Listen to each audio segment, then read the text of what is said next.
만약 내일 아침 한국이 갑자기 세계 지도에서 사라진다면 과연 세상은 아무 일 없다는 듯 돌아갈까요? 많은 사람들은 이렇게 말할 겁니다. 대체할 나라는 많지 않나? 공장 하나 빠진다고 세상이 멈추겠어? 그런데 지금 세계는 그렇게 단순하게 돌아가지 않습니다.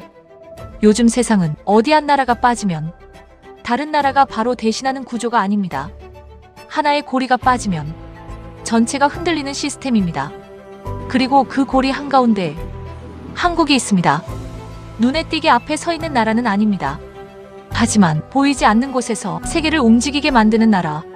오늘 이야기는 한국이 잘 나간다는 자랑이 아닙니다.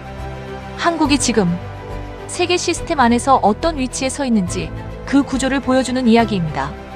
한국은 이미 있으면 좋은 나라를 넘어서 없으면 곤란한 나라가 되었습니다. 지금 이 순간에도 전 세계 수십억 명이 스마트폰을 사용하고 기업들은 서버를 돌리고 자동차는 반도체를 달고 달립니다. 이 모든 것에는 공통점이 하나 있습니다. 눈에 잘 보이지 않지만 없으면 바로 멈추는 핵심 부품들이 있다는 점입니다. 그리고 그 핵심을 한국이 쥐고 있습니다. 사람들은 흔히 미국은 설계, 중국은 조립, 한국은 그 중간쯤이라고 생각합니다. 하지만 현실은 다릅니다. 한국은 중간이 아니라 심장에 가장 가까운 위치에 있습니다. 기술은 있지만 안정적으로 대량 생산을 못하는 나라들이 있고 값은 싸지만 품질을 보장하지 못하는 나라들도 있습니다. 반면 한국은 기술, 생산, 신뢰 이 세 가지를 동시에 갖춘 보기 드문 나라입니다. 그래서 세계 산업은 한국을 빼놓고는 제대로 돌아가지 않습니다. 스마트폰 하나만 떠올려봐도 그렇습니다. 디자인은 미국, 조립은 다른 나라에서 할 수 있습니다. 하지만 그 안에 들어가는 핵심 부품들이 빠지면 완성 자체가 불가능해집니다. 이건 단순한 자랑이 아닙니다. 글로벌 기업들이 가장 먼저 한국을 찾는 이유이기도 합니다. 한국은 이게 되느냐가 아니라 언제까지 얼마나 안정적으로 되느냐의 기준을 맞춰줄 수 있는 나라입니다. 그래서 한국의 공장이 멈추면 그 여파는 며칠, 몇 주 뒤 전 세계 산업 곳곳에서 나타납니다. 제품이 늦어지고 가격이 오르고 계획이 흔들립니다. 세계는 이미 한국이 멈추지 않는다는 전제 위에서 돌아가고 있습니다. 우리는 그 사실을 평소에는 잘 느끼지 못합니다. 하지만 한 번만 삐끗해도 바로 체감하게 됩니다. 한국은 더 이상 조연이 아닙니다. 무대 뒤에서 전체 흐름을 떠받치고 있는 나라입니다. 그리고 이게 지금 코리아의 현실입니다. 세계 경제는 하나의 거대한 공장처럼 돌아갑니다. 한 나라에서 설계가 시작되고 다른 나라에서 부품이 만들어지고 또 다른 나라에서 조립이 이루어집니다. 겉으로 보면 각 나라는 서로 대체 가능한 것처럼 보입니다. 하지만 실제로는 그렇지 않습니다. 공급망에는 누구나 맡을 수 있는 자리와 아무나 맡을 수 없는 자리가 있습니다.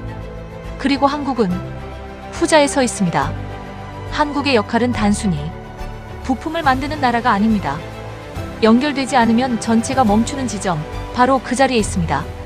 세계 곳곳에서 부품은 만들어집니다. 설계도 넘쳐납니다. 조립 라인도 있습니다. 그런데 마지막 한 조각이 맞지 않으면 제품은 세상에 나오지 못합니다.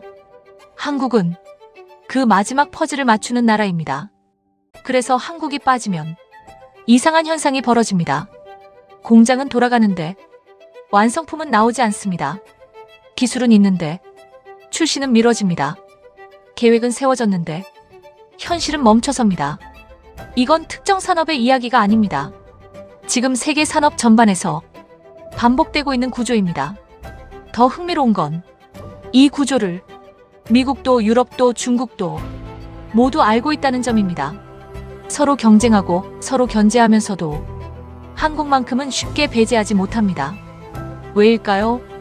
한국은 한쪽 진영의 도구가 아니라 시스템 자체의 일부이기 때문입니다. 그래서 한국은 편을 가르는 나라가 아니라 흐름을 이어주는 나라에 가깝습니다.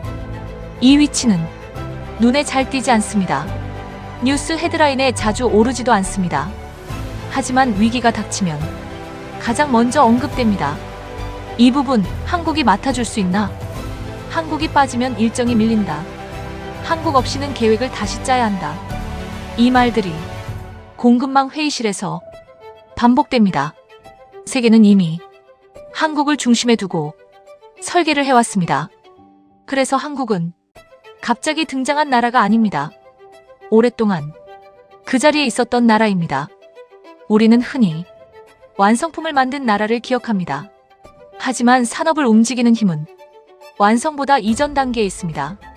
그 단계를 한국이 붙잡고 있습니다. 그래서 한국은 눈에 띄게 앞서 나서지 않아도 뒤에서 판을 움직일 수 있습니다. 이게 바로 지금 세계가 한국을 대하는 방식입니다. 존재감을 과시하지 않아도 없어지면 바로 느껴지는 나라. 한국은 글로벌 공급망에서 이미 그런 위치에 서 있습니다. 평소에는 잘 보이지 않습니다.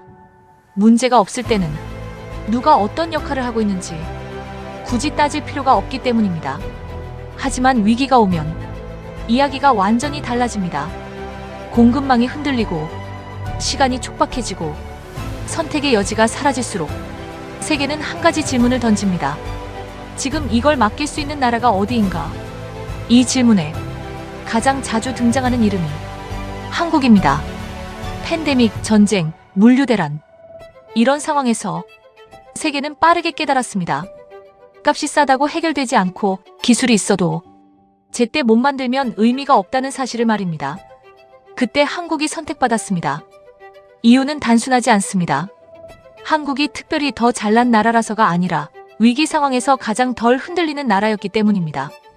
한국은 결정을 빨리 내리고 현장을 빠르게 움직이고 약속을 끝까지 지키는 구조를 가지고 있습니다.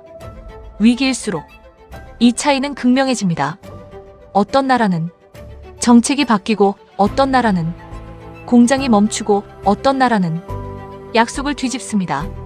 반면 한국은 가능한 범위 안에서 끝까지 방법을 찾습니다. 그래서 급할수록 세계는 한국을 찾습니다. 다른 데는 안 되는데 한국이라면 가능하지 않을까? 이 기대가 쌓이고 쌓여 지금의 신뢰가 만들어졌습니다. 이건 하루아침에 생긴 게 아닙니다. 수십 년 동안 위기 때마다 같은 선택을 반복해온 결과입니다. 한국은 위기를 기회로 삼는 나라라기보다 위기에서도 기본을 무너뜨리지 않는 나라에 가깝습니다. 이 차이는 큽니다. 세계 산업은 속도와 안정성을 동시에 요구합니다. 하나만 잘해서는 선택받기 어렵습니다. 한국은 두 가지를 모두 맞춰왔습니다. 그래서 세계는 한국을 대안으로 보지 않습니다. 우선순위로 봅니다. 무언가가 꼬였을 때, 계획이 틀어졌을 때 마지막으로 의지할 수 있는 나라. 그 자리에 한국이 있습니다. 우리는 이 사실을 너무 당연하게 여깁니다. 하지만 세계는 그렇지 않습니다. 그래서 위기가 올 때마다 한국의 이름은 더 선명해집니다. 한국은 위기 속에서 빛나는 나라입니다. 소리 없이, 과장 없이 결과로 증명하는 나라입니다. 그리고 이 신뢰가 쌓여 한국은 지금 없어지면 곤란한 나라가 되었습니다. 이건 자부심의 문제가 아니라 현실의 문제입니다. 지금 코리아는 바로 그런 위치에 서 있습니다. 한국의 지금 위치를 두고 운이 좋았다고 말하는 사람들도 있습니다. 시기가 맞았고 환경이 따라줬다는 설명입니다. 하지만 세계는 우연만으로 움직이지 않습니다. 지금의 자리는 결과입니다. 한국이 대체 불가가 된 이유는 한 가지가 아닙니다. 여러 선택이 오랜 시간 겹쳐진 결과입니다. 가장 큰 이유는 포기하지 않는 구조에 있습니다. 많은 나라들은 수익이 당장 나오지 않으면 그 분야를 내려놓습니다. 위험이 커지면 방향을 틀어버립니다. 하지만 한국은 달랐습니다. 힘들어도 쉽게 빠져나오지 않았습니다. 남들이 포기한 구간을 끝까지 붙잡았습니다. 초기에 돈이 안 되고 욕을 먹고 실패를 반복해도 그 과정을 견뎌냈습니다. 이 선택들이 지금의 위치를 만들었습니다.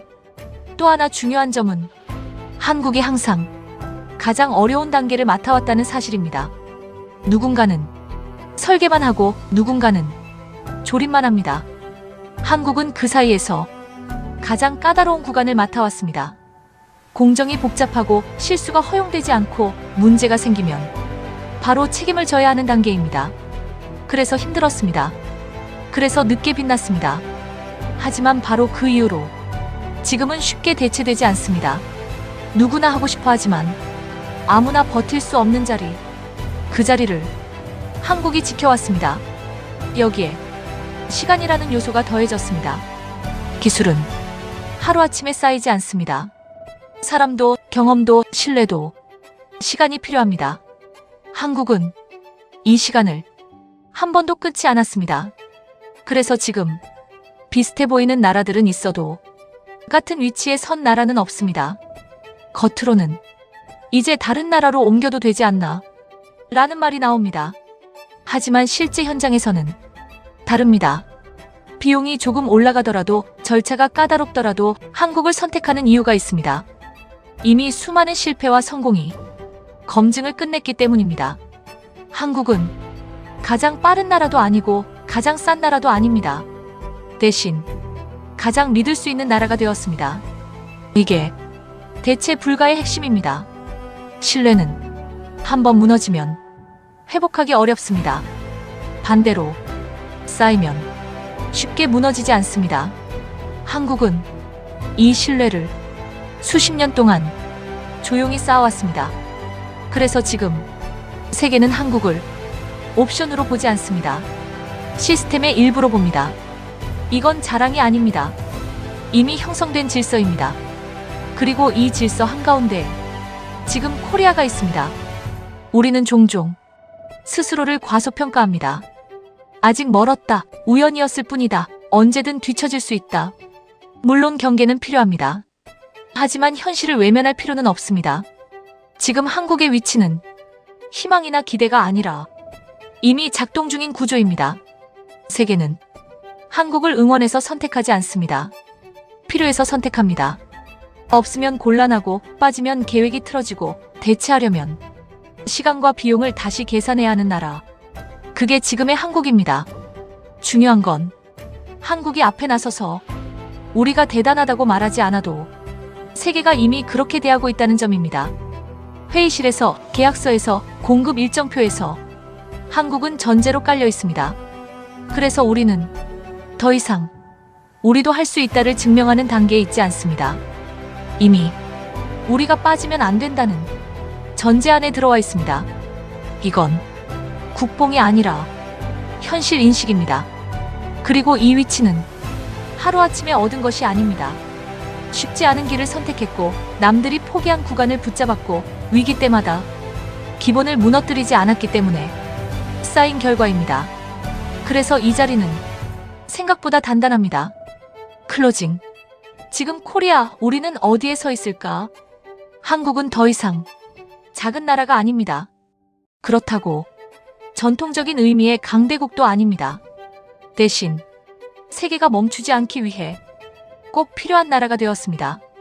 이건 목소리를 높인다고 얻을 수 있는 자리가 아닙니다. 조용히, 꾸준히, 결과로만 쌓이는 자리입니다. 그래서 더 값집니다. 우리가 스스로를 어떻게 보느냐에 따라 앞으로의 선택도 달라질 겁니다.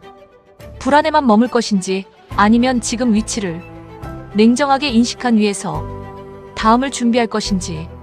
지금 코리아는 분명히 자랑해도 되는 자리에 서 있습니다. 여러분은 어떤 분야에서 한국이 가장 대체 불가능하다고 보시나요? 댓글로 남겨주시면 다음 이야기에서 그 부분을 이어가겠습니다.